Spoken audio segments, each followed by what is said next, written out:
ہے معاف کرنے کا کہ اب وہ گناہ اس رجسٹر سے مٹا دیا جاتا ہے۔ تو عفا یعفو کے اصل معنی ہے مٹانا۔ آثارہا اثر کی جمع ہے، نشان۔ اور ضمیر جو ہے یہ لوٹ رہی ہے آثارہا مؤنث کی ضمیر طرقن کی طرف۔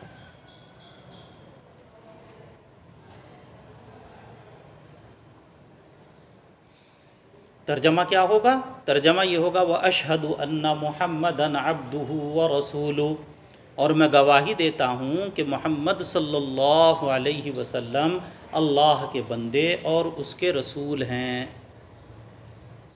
جن کو اللہ تبارک و تعالیٰ نے بھیجا۔ بعثہ کے معنی بھیجنا، جن کو اللہ تبارک و تعالیٰ نے بھیجا۔ اس وقت، کس وقت؟ جب ایمان کے راستوں کے نشانات مٹ چکے تھے۔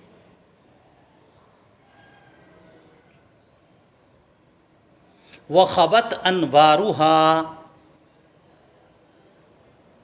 یہ بھی ماضی ہی کا صیغہ ہے۔ خبت، خبا، یخبو، یہ بھی باب نصرہ سے استعمال ہوتا ہے۔ خبت النار کے معنی ہے آگ کا بجھنا۔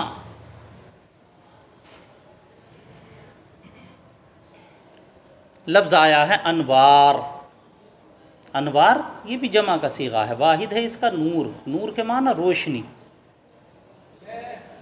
اور اس کی روشنی بجھ گئی تھی، ایمان کے راستوں کی روشنی بجھ گئی تھی۔ بھئی جب روشنی بجھ گئی، نشانات مٹ گئے، کیا مطلب؟ چاروں طرف اندھیرا اندھیرا تھا۔ کس کا اندھیرا تھا؟ جہالت کا، شرک کا۔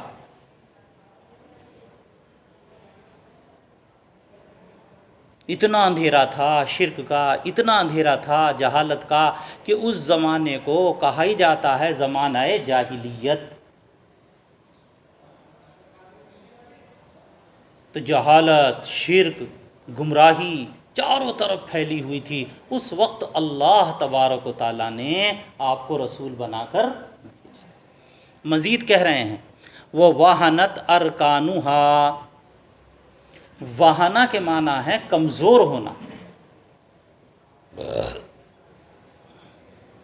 وہنا یہینو، یہ باب ضربہ سے استعمال ہوتا ہے، قرآن میں بھی آیا وَلَا تَهِنُوا، کیا معنی ہے اس کے؟ کمزور ہونا، کمزور۔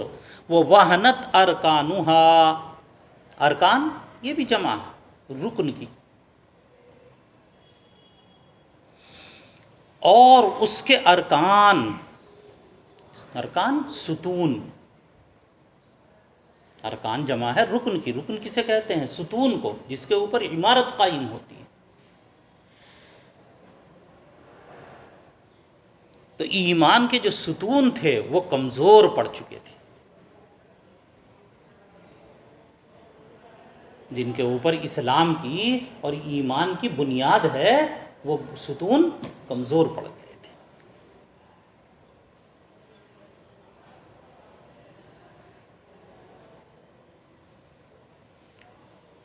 وَجُهِلَ مَكَانُهَا، یہ مجہول کا صیغہ استعمال ہوا ہے، جُهِلَ فعل ماضی مجہول۔ اب تک جتنے صیغے چل رہے تھے نوٹ رکھیے، وہ سب معروف کے تھے، یہ مجہول کا آیا ہے۔ مکان کے معنی منزل، اور اس کی منزل، منزل کسے کہتے ہیں؟ مرکز کو، اس کی منزل، اس کا مرکز مجہول ہو گیا تھا۔ ایسے وقت میں اللہ تبارک و تعالیٰ نے نبی جی صلی اللہ علیہ وسلم کو مبعوث فرمایا، نبی بنا کر بھیجا۔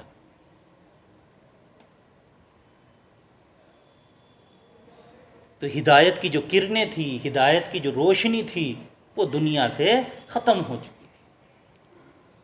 ہر طرف جہالت، ہر طرف شرک، ہر طرف گمراہی، ہر طرف ظلم، یہی عام تھا۔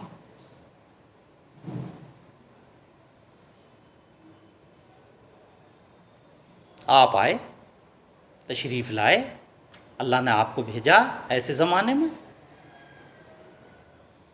آپ کے آنے کے بعد کیا ہوا؟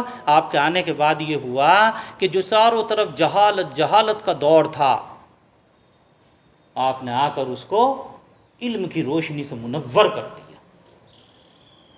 جو شرک کی تاریکیاں چھائی ہوئی تھیں، آپ نے وہاں ایمان کی روشنی پھیلا دی۔ اسی کو کہہ رہے ہیں فشید صلوات اللہ علیہ وسلامہ من معالمها ما عفا۔ یہ شیدہ، یہ باب تفعیل سے فعل ماضی کا صیغہ ہے، اس کے معنی آتے ہیں قوی کرنا، مضبوط بنانا۔ قرآن پاک میں بھی یہ لفظ آیا ہے، کہاں؟ فی برج مشیدہ، وہ اسی شیدہ سے، مضبوط قلعے۔ تو شیدہ کے معنی آتے ہیں مضبوط بنانا۔ من معالمها ما عفا، یہ من معالمها من بیانیہ ہے۔ اچھا، جب من بیانیہ ہے تو بھئی بیان کس کا ہے؟ تو بیان ہے جو بعد میں آ رہا ہے، ما عفا، یہ ما موصولہ ہے، اور عفا جو ہے یہ فعل ماضی کا صیغہ ہے۔ آیا تھا نا قد عفت آثارها، وہی عفا یہاں بھی آیا، یہ فعل ماضی کا صیغہ ہے۔ تو ما اس میں موصول ہے اور عفا اس کا صلہ ہے۔ اور آپ کو یہ معلوم ہی ہے کہ ما اس میں موصول جو ہوتا ہے اس کے اندر ابہام ہوتا ہے، اس ابہام کا بیان کہاں ہے؟ من معالمها، مقدم ہے،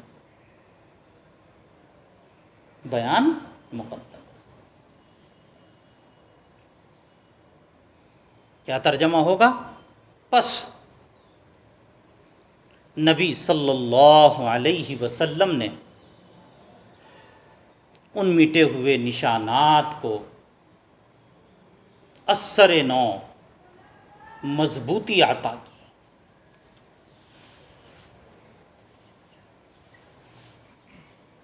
معالم، نشانات، ان مٹے ہوئے نشانات کو اثر نو کیا عطا کی؟ مضبوطی عطا کی۔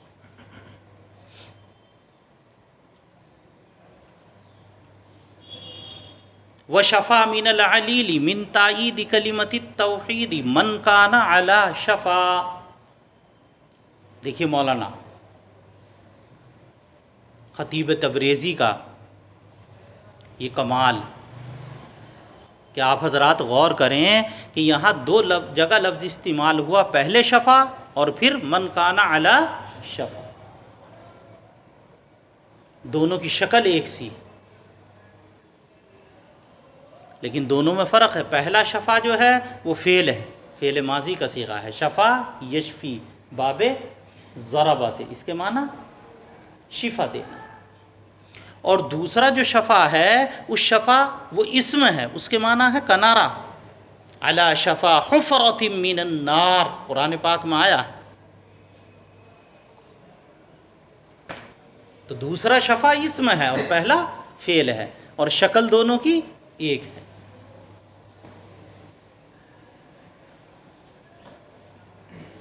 اور معنی میں بھی فرق ہے، پہلے کے معنی ہوں گے شفا دینا اور دوسرے کے معنی ہے کنارہ۔ علیل، علیل کہتے ہیں بیمار کو، علیل کہتے ہیں بیمار کو۔ اور یہ من العلیل، یہ من بھی بیانیہ ہے، کس کا بیان ہے؟ آگے جو آ رہا ہے من کان علی شفا، یہ من اس میں موصول ہے، اس کا بیان مقدم ہے۔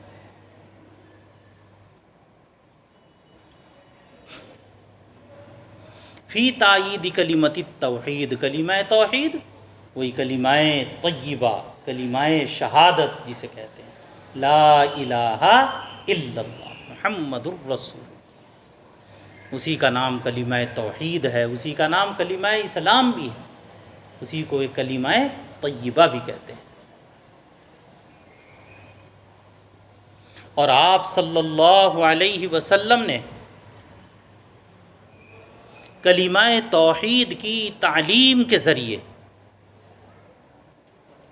اس بیمار کو شفا عطا فرمائی جو ہلاکت کے کنارے پہنچ چکا تھا۔ من کان علی شفا، جو کس کے کنارے پہنچ چکا تھا؟ ہلاکت کے۔ شرک میں، کفر میں آدمی مبتلا تھا اور ہلاکت کے کنارے پہنچ چکا تھا کہ بس ادھر موت آئے اور کہاں گر جائے گا؟ جہنم۔ آپ نے اس کو کلمہ طیبہ پڑھایا، کلمہ طیبہ کی دعوت دی، اس نے کلمہ طیبہ قبول کر لیا جی، تو وہ اس ہلاکت سے بچ گیا۔ تو پتہ چلا کہ فی تائیدی، یہ فی جو ہے یہ تعلیل کے لیے ہے، یہاں ترجمہ ہوگا۔ اور آپ صلی اللہ علیہ وسلم نے کلمہ توحید کی تعلیم کے ذریعے اس بیمار کو شفا عطا فرمائی۔ کس چیز کا بیمار؟ بخار کا بیمار مراد نہیں ہے، یہاں مراد ہے بیماری شرک والی، عقیدے کی بیماری۔ اس بیمار کو شفا عطا فرمائی جو ہلاکت کے کنارے پہنچ چکا تھا۔ وَأَوْضَحَ سَبِيلَ الْهِدَایَةِ لِمَنْ أَرَادَ أَنْ يَسْلُكَهَا، اور ہدایت کا راستہ واضح کر دیا۔ کس نے؟ آپ نے، صلی اللہ علیہ وسلم۔ کیونکہ نبی کا کام ہی کیا ہے دنیا میں آ کر؟ لوگوں کو راستہ دکھانا۔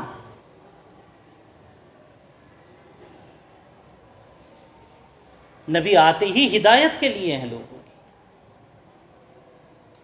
اسی لیے نبیوں کا ایک لقب ہادی بھی ہے، کیا؟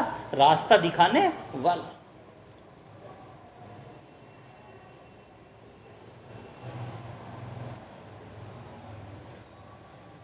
تو نبی کا جو مقصد ہوتا ہے، نبیوں کا، رسولوں کا جو مقصد ہوتا ہے وہ ہے بھائی راستہ دکھانا، ہدایت۔ وَأَوْضَحَ سَبِيلَ الْهِدَایَةِ، اور آپ صلی اللہ علیہ وسلم نے ہدایت کا راستہ واضح کر دیا ایسے شخص کے لیے جو اس پر چلنا چاہے۔ وَأَظْهَرَ كُنُوزَ السَّعَادَةِ لِمَنْ قَصَدَ أَنْ يَمْلِكَهَا۔ کنوز السعادت، کنوز، یہ لفظ غور کریے، اس پر لکھا ہوا ہے، دیکھیں گے اگر آپ، یہ لفظ لکھا ہوا ہے کنوز۔ کنوز کنزن کی جمع ہے، خزانہ۔ اور سعادت کے خزانوں کو ظاہر کر دیا، دنیا کی سعادت بھی اور آخرت کی سعادت تو ہے ہی، سعادت کے خزانوں کو ظاہر کر دیا ایسے شخص کے لیے جو ان کا مالک بننا چاہے۔